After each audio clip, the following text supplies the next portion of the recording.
Hey guys, അപ്പോൾ എന്തില്ല, അപ്പോൾ ഇന്നൊരു സ്ഥലം വരെ പോവാണ്. ഭയങ്കര എക്സൈറ്റ്മെൻറ്റിലാണ് ഉള്ളത് ഞാൻ.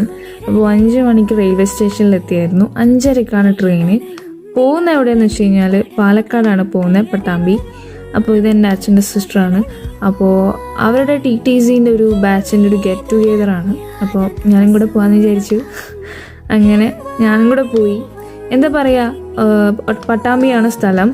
ഭയങ്കര പാടവും അവരുടെ കൾച്ചറും ഭാഷയും ഫുഡും എന്താ പറയുക സെറ്റാണ്. എനിക്ക് ഭയങ്കരമായിട്ട് ഇഷ്ടമായി. അവരുടെ വീടിൻ്റെ ഫ്രണ്ടിൽ തന്നെ ഒരു വയൽ, ഒരു പാടം പോലത്തെ ഒരു സ്ഥലമുണ്ട്. അതൊക്കെ നല്ല അടിപൊളിയായിരുന്നു.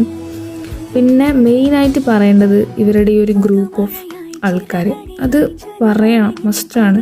കാരണം അവർ പഴയ അവരുടെ ആ ഒരു പീരീഡ് ഓഫ് ടൈമിൽ ഉണ്ടായ കാര്യങ്ങൾ അവർ ഷെയർ ചെയ്യുമ്പോൾ തമാശ ആയിക്കോട്ടെ എല്ലാം ആയിക്കോട്ടെ ഭയങ്കര രസമാണ് കാണാൻ വേണ്ടിയിട്ട്.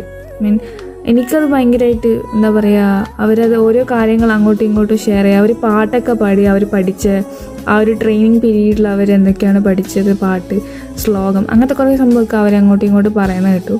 അപ്പോൾ അതൊക്കെ അവരിപ്പോഴും ഓർത്തിരിക്കുന്നുണ്ട്. ഒരാൾ പാടുമ്പോഴത്തേനും മറ്റേ ആൾ അത് പാടുന്നുണ്ട്. ബിക്കോസ് അവർക്കത് ഓർമ്മയില്ലെങ്കിൽ പോലും അവരത് പാടുമ്പോൾ ഓട്ടോമാറ്റിക്കലി ഇത് വരുന്നുണ്ട്. അവരുടെ കൂടെയുള്ള ഒരാൾ ബുക്കൊക്കെ എഴുതുന്ന ആളായിരുന്നു, റൈറ്ററായിരുന്നു. അപ്പോൾ അവരെ ബുക്കൊക്കെ കണ്ടു. അപ്പം ഞാൻ നേരെ പിന്നെ വീട്ടിലേക്ക് എത്തി, ഫുഡ് കഴിച്ചു. അപ്പോൾ ബൈ.